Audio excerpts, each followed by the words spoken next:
എങ്ങനെയുണ്ടായിരുന്നു ഞങ്ങളുടെ ലാലേട്ടന്റെ ഒപ്പം കോളേജ് കുമാരനിലാണ് ആക്ട് ചെയ്തത് അല്ലേ? സോ ആ ഒരു എക്സ്പീരിയൻസും കാര്യങ്ങളൊക്കെ എങ്ങനെയുണ്ടായിരുന്നു? இட் வாஸ் மறுபடியும் எனக்கு ஒரு ஒரு ஒரு லெசனாக இருந்தது பிகாஸ் இவ்வளோ வெளிய ஆர்டிஸ்ட் லாலேட்டன் 1000 மூவிஸ் ஒரு 2000 3000 மூவிஸ் கழிஞ்சிட்டு ஒரு வெளிய ஆர்டிஸ்ட் ஒரு real pure artist you know is Lalettan பார்த்த உடனே எனக்கு ஒரு பயம்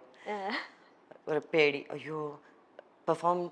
லைக் நம்ம பெர்ஃபார்ம் பண்ண முடியுமா அவர் பக்கத்தில் அவர் என்ன சொல்லுவார் but such a simple and very humble person humility அதுதான் மெயின் லெசன் எனக்கு not just Lalettan I think Lalettan அவர்கிட்ட ஒரு பெரிய லெசன் நான் லேர்ன் பண்ணியது ஹியூமிலிட்டி நம்ம எவ்வளோ பெரிய ஆர்டிஸ்ட் இருந்தாலும் ஸோ ஹம்பிள் ஸோ ரியல்